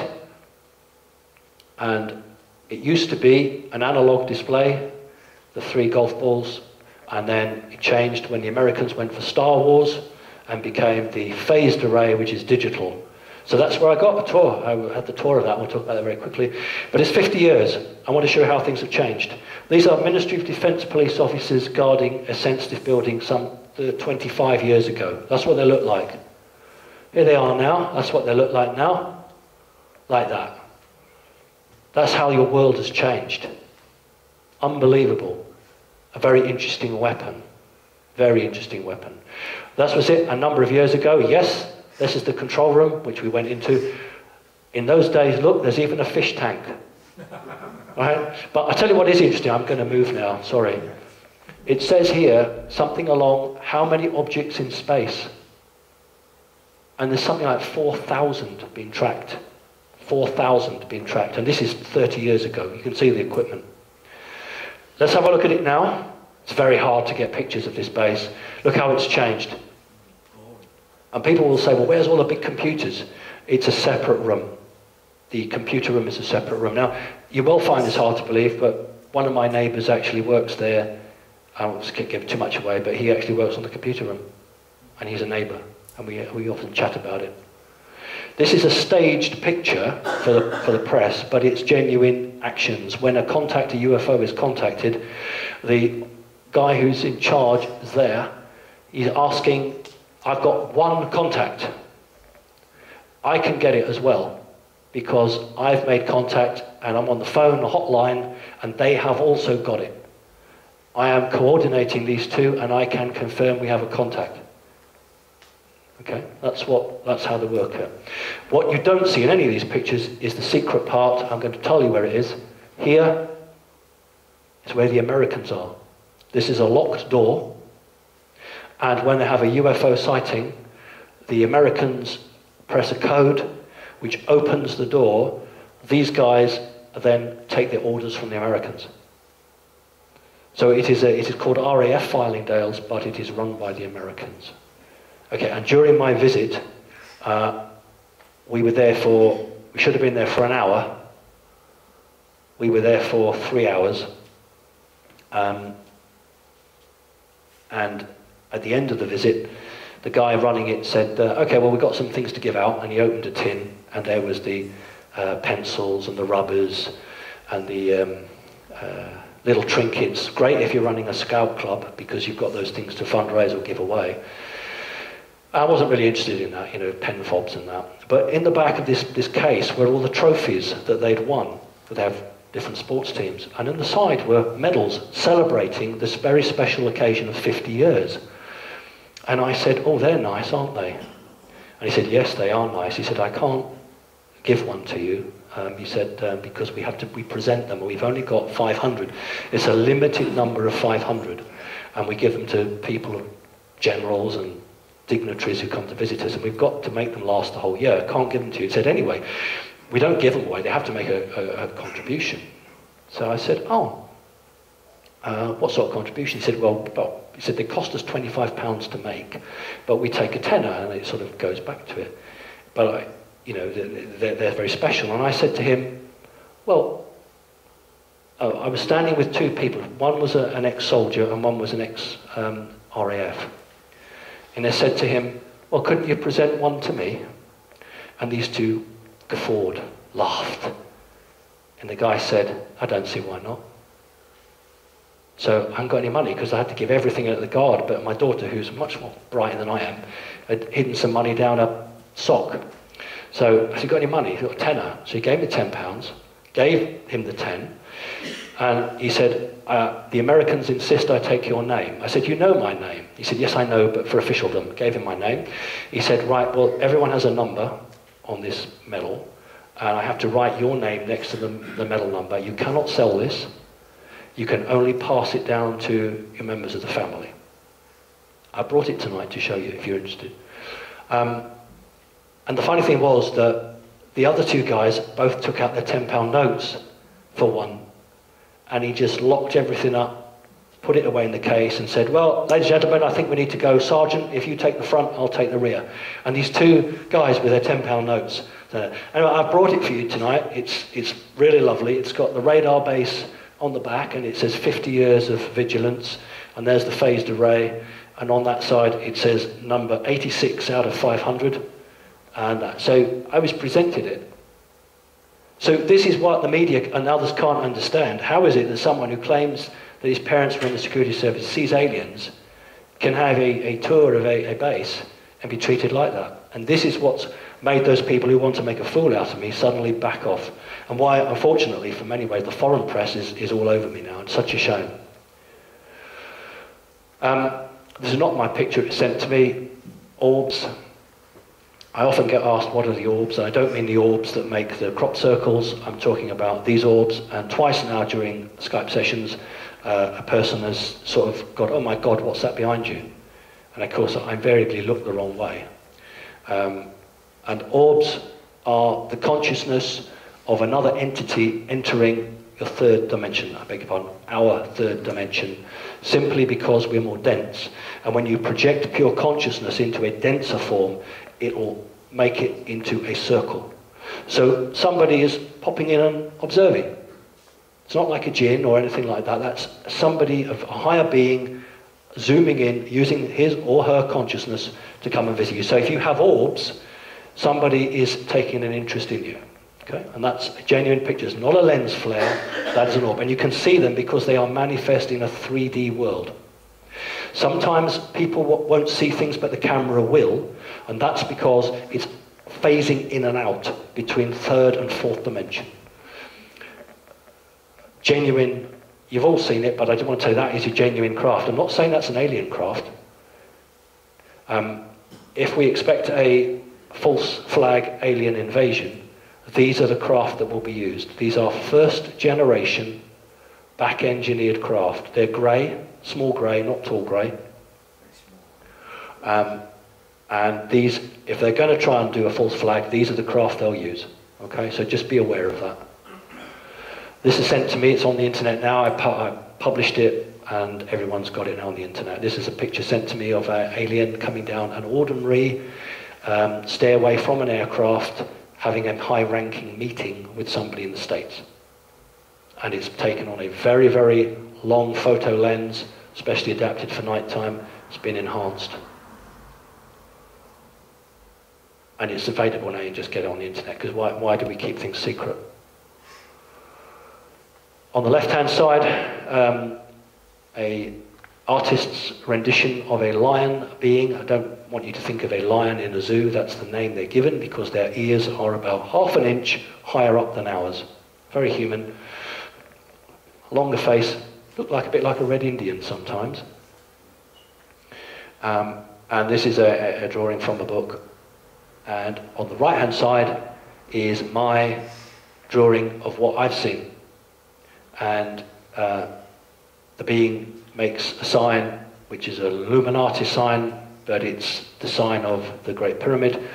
And these beings had a very important hand in the building of the Great Pyramid. We haven't got time to talk about the races, but perhaps next time I might. Our talk is drawing to a close. I can't say goodbye without talking about the birthday card and the interview. You may have seen the interview. I was on the morning breakfast TV show last year with Philip Schofield and Holly Willoughby. For small groups who are starting up, I don't charge. I only charge my fuel. For a bigger group like yours, I do charge something. But for the private sector, I make them pay. If they want me, then they pay for it because they can afford to. It's the people's money, let's get it back. But for small groups, any group under sort of 30, I don't charge. I go all over the country and I don't charge them. I only say pay my petrol because it shouldn't be about making money, really. Anyway, these people really wanted me and they paid me £500 for 20 minutes. That's how much they wanted me. And I thought it was a good chance because this was one of the largest viewed television programs in England. And it would be a great chance to get my story out without somebody, trying to make it difficult. I arrived at the studio and I was asked to do some drawings of the aliens. They wanted to put them up. I had two drawings, of course, Mum and Dad. The woman who was with me said they hadn't a clue what they were. I told her, took them away, came back and said, we are not allowed to show the reptilian drawing, but we can show the other one. That should be a very interesting point for you. The interview itself was excellent in the sense that Philip Schofield is an incredibly intelligent man. He understood about souls, he understood about Eastern religions, a very, very intelligent man. Holly Willoughby was perfectly fine. The interview was very interesting because I attacked a senior Conservative politician who had attacked me earlier. And when I got back home, I had a phone call from the Labour Party saying, next time you're going to attack a senior Tory politician, for God's sake, tell us so we can have the press boys ready. And that's me being interviewed, Schofield, Holly Willoughby, and the drawing of Mum. But they wouldn't put up a reptile, because that's just too near the truth in terms of power and influence. And now I'm told that I'm not going to be interviewed anymore by radio stations because I keep getting the better of them. Although Philip Schofield asked me to go back. About 3 weeks after that, he insisted that I go back for another interview, and I just couldn't do it because I was working in a school, and my constituents come first. And so I said, no, I'm sorry, I can't do it. I have a prior engagement. But Philip Schofield was very interested. But I don't really get many interviews now in Britain because I don't come across the way they want. They want a raving madman. It doesn't work like that. So they can't handle it, so they don't want it. You're all familiar, hopefully, with the birthday card. I have brought it along for anyone who hasn't seen it.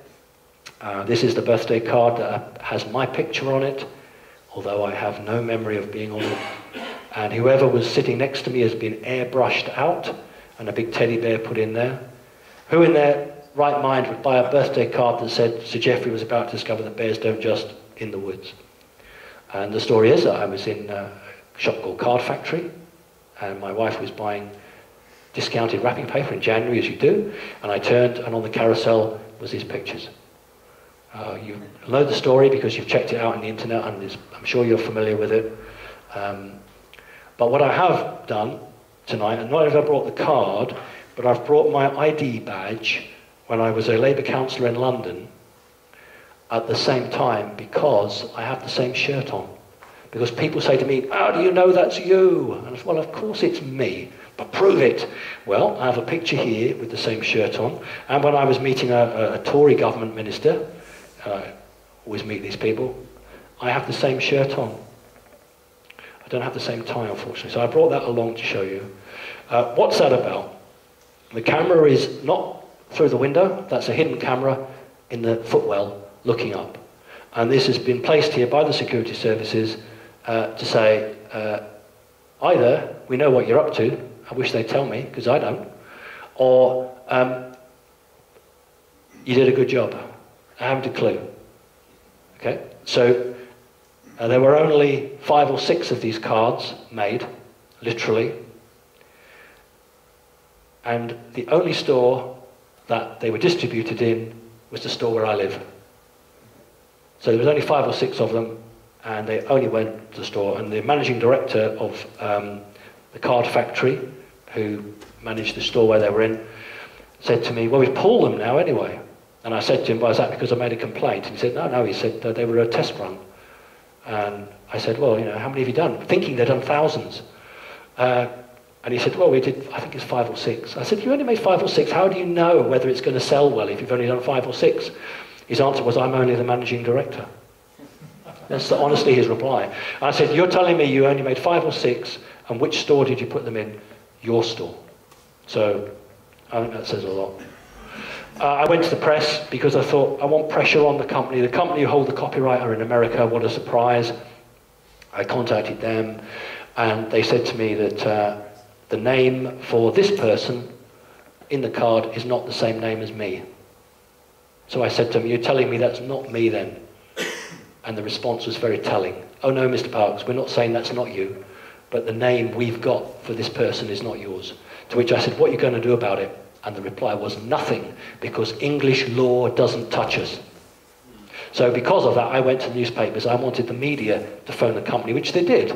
And the editor of the Whitby Gazette then, John Stokoe was his name, phoned me at home and said, we've researched you, Simon, and I'm convinced your story is genuine. I've been to the other side, and they are just saying no comment. Do you want me to make this national? Because he said, I can. We can make a big story out of this. And I said, no, because this is security service stuff. And he said, you might be right. And I just thought I'd end with a tall grey, because we don't really hear about tall greys very much. There's a tall grey, very nice creature, very happy. Some tall greys are horrible. This particular one was very nice. I ended up being upset because it just wanted to observe me. I felt like an animal in the zoo. It didn't want to come and show me anything or discuss anything with me. It's what the Americans call coupon day. He had got the coupon to come and see me and have a chat with me. So that's it. That's the end of it. So thank you very much indeed. If you've got any questions, I'm more than happy to take them. I'm happy, if it's a personal nature, to exchange emails. But if there's any general questions now, I'd be really delighted to take them. Hi.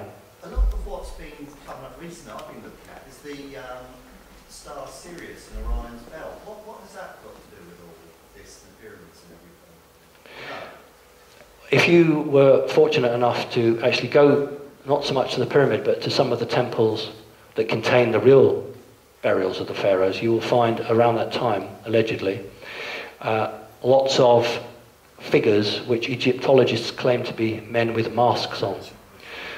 From Sirius A, you will find beings that are portrayed with cat faces. Very, very prevalent with the building of the pyramids. What we would call the lion people, for want of a better word, originated from Orion, or one of the Orion planets. Orion's very important, as is Sirius, because there's a very big star portal, stargate there. The race divided, and one group went to one of the Sirius planets, and we would refer to those as the cat people. But they have a name, and their proper name is Kilroti. Kilroti. The Kilroti, the ones that worked with the priesthood to organise and build the pyramids. I personally don't accept the pyramids are only 5,000 years old. Okay, as a geologist, I would say you're looking at between 15 and 20,000 years. So I hope that's of some help to you. I haven't gone into huge detail about it because we haven't got the time. If you've seen the Channel 4 documentary, then you know all about the cat people. And I'm quite happy at a later date to talk about it, but we're on questions. But thank you. Anybody else? Hi. Do you have any comment to make on animal mutilations? There were two very prevalent guys who investigated them, both in Wales and in other parts of the country. And they have some very interesting pictures of cattle actually being lifted up. The only device that you could take an eye out or take a tongue out would be with a laser beam. Some of the greys have what you'd call Harry Potter style a wand, which is a self-defense weapon. In fact, from the Roswell crash, they collected, that's where your laser beams come from. And it is a laser that's used to cut them out. They are using or taking parts, some parts, glands, can be interchangeable with humans. However, the black ops, the military, are also taking cattle to throw interest off and to create a smokescreen. It's a contentious issue, and a number of researchers who have gone down that road have found that they attract an awful lot of attention. Okay, thank you. Anybody else? Gentleman at the back. Hey. You mentioned the forthcoming false flag alien invasion. What purpose will that serve? If I was, and I'm not, if I was a member of the Illuminati, I would be very worried at the way things were going, because it would looking more and more unlikely that my New World Order was going to come to fruition. And so I would need something bigger than 9/11 to allow me to have martial law.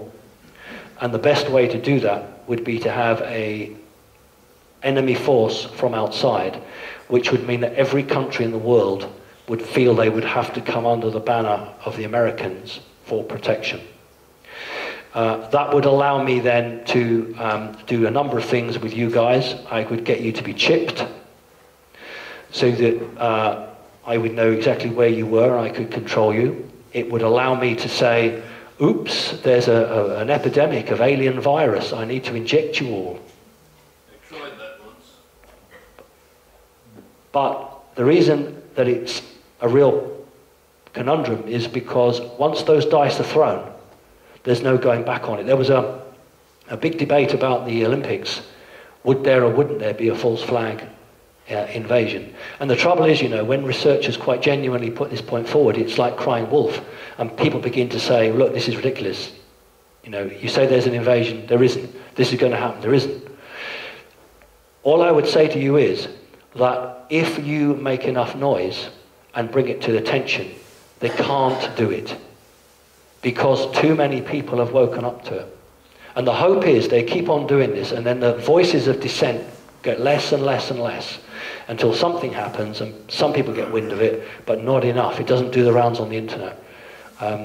It would serve the Illuminati very well. Any more questions? Just gentleman first, then you. How do you see it panning out from your own personal point of view? Right, okay. I ideally hope that humanity can evolve. I ideally hope that humans can do what you need to do, I beg your pardon, do what we need to do, simply because there is no 7th Cavalry coming to your rescue. You are the 7th Cavalry. You have to make it happen. There is no one going to come and help you. And it's very, very important that you resist anything that is going to take away your sovereignty. My own view is that humanity is going through a very crucial, energetic phase at the moment. We talked about, very briefly, Jimmy Savile. 10 years ago, that would never have come out. Think of how things are coming out now. And what it is that officials in medium to medium-high positions can no longer live with themselves, with the guilt, and they are whistleblowing, and they're coming forward. Now, we haven't got the truth of Jimmy Savile, and that's my Illuminati talk. But at least it's coming out. A year ago, less than 6 months ago, the police dug up a dead girl body in Scotland that had been there for nearly 40 years. So for 40 years, somebody knew that this girl had been murdered and buried there, and now it came to light. And this is happening right across. Do you know, well, you may do, the crime figures for this country are the lowest they've ever been since records began. And in nearly every other country in the world, the crime figures are the lowest. Humanity is changing.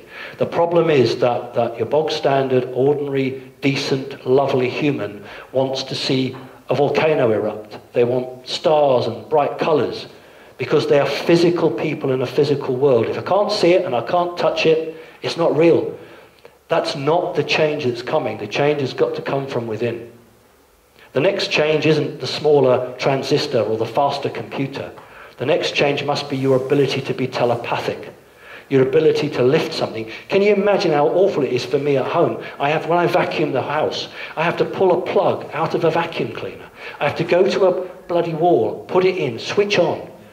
In a different world, that doesn't happen. Tesla invented the ability to send power through the air. It's not new technology, it's hidden. You know, people say, oh, electricity was discovered in whatever year. No, it wasn't.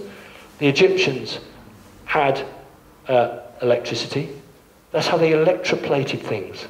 How did they gold plate things? They used electricity. And in the Baghdad Museum, until it was stolen, was the original battery. And I have the great pleasure of having seen that in 1973. And it had lemon juice put in it, and it produced 1.5 volts. Anyway, that's another story. Anything else? Gentlemen. I've got loads of questions. One of them is, the most worrying thing that I heard you say was about this grid around the earth. Yep. That you said stops our souls going back to the source. Is that not normal? Is that not normal, that grid? Can we get rid of it somehow? Do you remember I showed you the pictures of Stone Age people? It's my contention that humanity has been on this planet a very long time, but at some point the DNA was completely tampered with to dumb you all down, to reduce your DNA strands down to 2, to take away your ability to be telepathic, so that you can't challenge the prison guards. If I was a being that could, I use the word feed, if I could feed on energy, how wonderful to have billions of people all being angry, having sex, enjoying football, and producing all that energy that I can then identify, hook onto, and survive on. I don't want you all going. If you go back to source, you'll think, I'm not going back to that place. That's a horrible place. It's horrible. Who would want to be here? So what we'll do is we'll put this energetic grid around the earth. Any soul that comes out, we'll see, let's go to Hollywood now. Look for the white light. Oh, I had a near-death experience and I saw the white light at the end of the corridor. Don't do it. That is the trap. Walk away from the white light. That is what you've been indoctrinated with. The white light is the trap. You go to the white light, you are zapped, your memory is partially removed, not always fully, but partially removed, and you return to another body. And, ooh, you've forgotten nearly everything, unless you're lucky enough to have a past life memory. What can you do about it? You have to evolve spiritually. You have to not accept the people who run the world as it stands, because they know the truth and they're doing very nicely on it. I don't know how long it will take, but it's an injustice on humanity. And really and truly, knowledge is power. And I think that you have just got to evolve to a point where you just say no. Imagine if everybody in Britain on Tuesday morning didn't go to the petrol station to fill up. Imagine if everybody didn't pay their taxes. You actually have the power. And the only reason that they have the power is because you give them the power. I'm not being rude. I'm not trying to preach to you. That's the reality of it. But if everybody was of one mindset and refused to do something, that would bring them to the negotiating table. How much time do we have for that? 2016 is the last point that they have to make a decision. 2016, they have a portal. They're not receiving any reinforcements, for want of a better word, at the moment. Okay, people will say the reptilians have all gone. No, they haven't, because if they'd all gone, you'd actually be a lot more freer than you are. But the time scale is 2016. Big changes by then. Would you say that this is basically a prison that we've been put in? Oh, absolutely. Yeah, this is a prison planet. It's known as a prison planet. For our previous crimes? No, not for your previous crimes. No, right. A particular reason? Right. That's a very, very incisive question.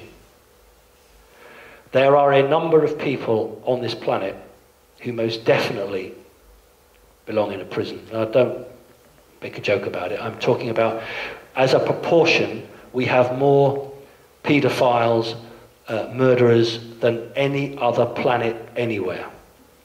There's a reason for that, because it is a dumping ground, just as Britain used Australia to put its convicts. So this planet is used as a dumping ground. And that's why there's such a huge jump between nice people and bad people. And you know what? You can walk into a doctor's surgery and you can look at the people and you think, I don't like him, I don't like him, ooh, don't like them. But you don't know why, but there's something inside you tells you that. Go with that. That's your natural reaction. You're a good person. It is a prison planet, but you have no right to be prisoners. You have the right to choose where you go. And unfortunately, these people are not allowing that. Any more questions? How do we wake everybody up? This is a good start. Remember at the beginning I said to you, this is one piece of the jigsaw to add to others. I do my best. I tour the country, I give talks. In my own time, I receive people from all over the world who have been badly abused when they were children. And I do my best to put them back together again. And as I say, I do not pay for that. You just have to act in unison. You have to start being a little bit more, why? Why do you want me to do that? Why is that right? I tell you what really annoys me. YouTube, not YouTube, but on YouTube, somebody is being arrested falsely. What do people do? Get their camera out and film it. How disempowering is that? If I saw somebody being falsely arrested, I would drag the copper off him. I don't care. But what do they do? Because people are so controlled, they just film it. I'm going to film it and put it on YouTube. While they're filming, they don't experience the thing they're filming. Well, well, exactly, they're not having to make the decision. Do I intervene or not? Now, if it's a genuine arrest and there's a reason for it, fine. But if someone's been beaten and that's inhuman, why film it? Get in there and stop it. If it was your own child, would you film it? This is the trouble with humanity. It is so well controlled. One more story. I know you desperately wanted to go, but one more story. It's the one I wanted to say earlier. Right. I was going to keep it for probe, but it'll do. Control. How we are all controlled. Antiques Roadshow. Have you all seen Antiques Roadshow? You know what it is. Okay. It's the show where people pretend to be interested about the history of their object, and really they just want to know how much it's worth. Right? So this was a few months ago, and this lady had some lovely dolls. Did anybody see the one where the woman had the dolls? Please say yes, somebody. Did you? Or are you just saying that to make me feel happy? Yeah, there was one with Noddy on it. Right. I don't remember Noddy, but I think they were just saying that to be nice to me. This woman had some very, very expensive dolls. And as always, there's a group of onlookers. So the man starts talking about the history of the doll, and you know, the person's going, yeah, get to the point, what are they worth? But you can't be rude. So she doesn't say that, but you know that's going through her mind. Anyway, one doll's worth 500, one doll's worth 600. They always leave the best one till last. Best one meaning best in terms of money. So we got to the last doll, and the guy says, have you got any idea how much it's worth? And she genuinely says, no, I haven't, I don't know.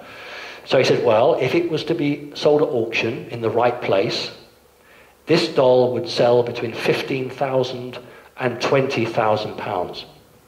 Now, the point of the story is that the 20 or so people behind spontaneously went, why are they clapping?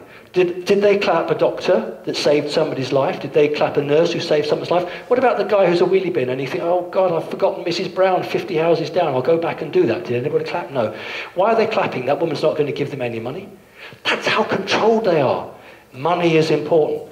Why does a man who works in a bank selling stocks and futures earn more money than a nurse who saves lives? Why does humanity value somebody who makes millions of pounds for shareholders much more than a nurse? It's because life isn't valuable.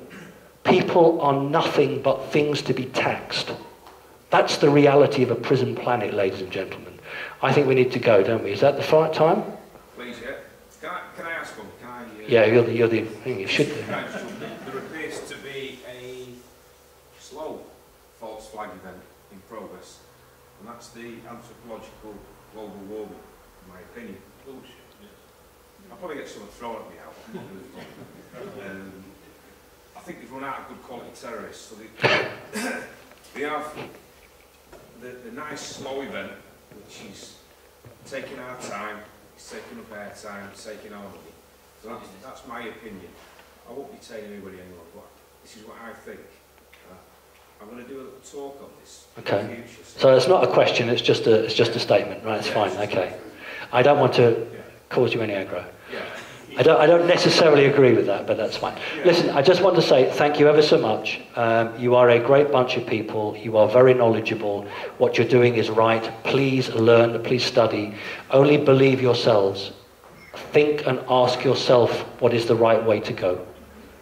You are sovereign, you are yourselves, and it's very important that you keep that strength. Whatever happens in the future, believe your own truth. Thank you very much indeed.